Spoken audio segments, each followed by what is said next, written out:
بسم اللہ الرحمن الرحیم۔ شروع اللہ کے نام سے جو بڑا مہربان نہایت رحم کرنے والا ہے۔ ابو جہل کو رسول اللہ صلی اللہ علیہ وآلہ وسلم نے امت کا فرعون قرار دیا ہے۔ اللہ پاک نے ابو جہل کی موت کو رہتی دنیا تک مثال بنا دیا۔ خواتین و حضرات، غزوہ بدر میں ایک طرف طاقت اور قوت کا پہاڑ ابو جہل تھا۔ ابو جہل کی صرف 2 آنکھیں نظر آتی تھی، دوسری طرف افرا کے 2 بچے معوذ اور معاذ تھے۔ انہوں نے زندگی کی بہاریں نہیں دیکھی تھی۔ ابو جہل کے سامنے 2 بچوں کی حیثیت ایسے تھی جیسے ہاتھی کے سامنے ایک چونٹی۔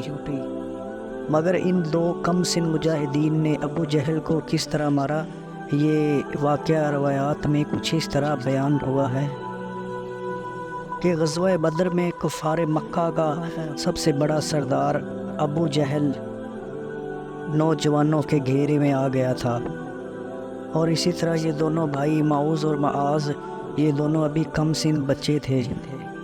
یہ دونوں بھائی حضرت عبد الرحمن بن عوف رضی اللہ تعالیٰ عنہ کے پاس آئے اور پوچھا کہ کیا چچا جان آپ ابو جہل کو جانتے ہیں؟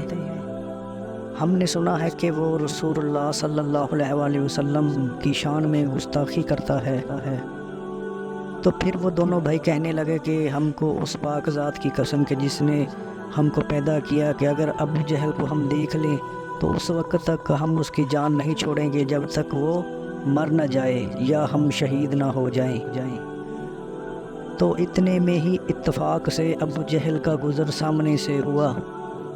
حضرت عبد الرحمن بن عوف نے اس کی طرف اشارہ کر دیا۔ ابو جہل کو دیکھتے ہی یہ دونوں ننھے نوجوان ابو جہل کی طرف اپنی تلواریں لے کر بھاگ کھڑے ہوئے۔ ابو جہل اس وقت گھوڑے پر بیٹھا ہوا تھا، تو دونوں نے جاتے ہی ایک نے گھوڑے پر حملہ کر دیا اور دوسرے نے ابو جہل کی ٹانگ پر حملہ کر دیا۔ گھوڑا اور ابو جہل دونوں زمین پر گر پڑے، اور اتنے میں ہی ابو جہل کا بیٹا اکرمہ بھی آ گیا، تو اس نے معاذ کے بازو پر وار کیا۔ تو جب ان دونوں بھائیوں نے ابو جہل کو شدید زخمی کر دیا تو قریشی نوجوان ان دونوں بھائیوں پر ٹوٹ پڑے، اور ان دونوں بھائیوں نے سب کا ڈٹ کر مقابلہ کیا۔ خواتین و حضرات، جب جنگ بدر میں کفار کے پاؤں اکھڑے تو وہ اپنا ساز و سامان اٹھا کر بھاگ کھڑے ہوئے، اور پھر رسول اللہ صلی اللہ علیہ وآلہ وسلم نے بتایا کہ کون ہے جو ابو جہل کو دیکھ کر اس کا حال بتائے۔ حضرت عبداللہ بن جابر نے جا کر لاشوں کو دیکھا تو ابو جہل زخمی پڑا ہوا تھا۔ وہ اتنا زخمی ہو گیا تھا کہ وہ ہل بھی نہیں سکتا تھا۔ عبداللہ بن مسعود نے ابو جہل کی گردن پر اپنا پاؤں رکھا۔ اس عالم میں بھی ابو جہل کے تکبر کا عالم یہ تھا کہ وہ بولا، ہے بکریاں کے چرواہے، تو بڑی دشوار جگہ پر چڑھ گیا ہے۔ حضرت عبداللہ بن مسعود فرماتے ہیں کہ میں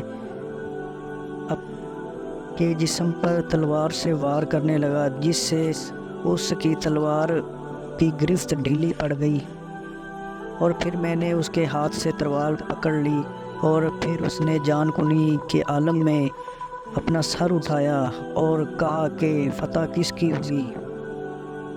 تو میں نے اس کو جواب دیا کہ اللہ اور اس کے رسول کی فتح ہوئی۔ پھر میں نے اس کی داڑھی کو پکڑ کر جھنجھوڑ دیا، اور پھر میں نے کہا کہ اللہ کا شکر ہے کہ اے دشمن خدا نے تجھے ذلیل کیا۔ اور پھر میں نے ابو جہل کی گردن پر زور سے وار کیا، جس سے اس کی گردن اتر کر نیچے جا گری۔ پھر میں نے اس کا سر اٹھایا اور بارگاہ رسالت میں حاضر ہو گیا اور کہا کہ یا رسول اللہ، یہ دشمن خدا ابو جہل کا سر ہے۔ رسول اللہ صلی اللہ علیہ وآلہ وسلم نے 3 بار فرمایا کہ خدا کا شکر ہے کہ جس نے اسلام اور اہل اسلام کو عزت بخشی۔ پھر آپ صلی اللہ علیہ وآلہ وسلم نے سجدہ شکر ادا کیا۔ پھر فرمایا کہ ہر امت میں ایک فرعون ہوتا ہے، اور اس امت کا فرعون ابو جہل تھا جو اپنے انجام کو پہنچ گیا ہے۔ تو پھر رسول اللہ صلی اللہ علیہ وآلہ وسلم نے فرمایا کہ میری امت کا فرعون تمام امتوں کے فرعون سے زیادہ سنگ دل اور کینہ پرست ہیں۔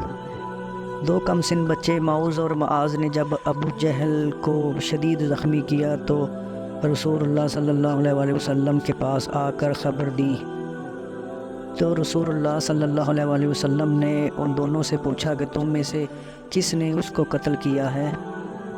تو دونوں میں سے ہر ایک نے یہی کہا کہ میں نے اس کو قتل کیا ہے۔ تو پھر رسول اللہ صلی اللہ علیہ وسلم نے فرمایا کہ کیا تم دونوں نے اپنی تلواریں صاف کر لی ہیں؟ تو انہوں نے کہا یا رسول اللہ نہیں۔ نبی کریم صلی اللہ علیہ وسلم نے ان دونوں کو دیکھ کر فرمایا کہ تم دونوں نے ہی اس کو قتل کیا ہے، اور اس کے ساز و سامان کا فیصلہ ان کے حق میں کر دیا۔ ایسی مزید ویڈیوز دیکھنے کے لیے ہمارے چینل کو سبسکرائب کریں۔ جزاک اللہ۔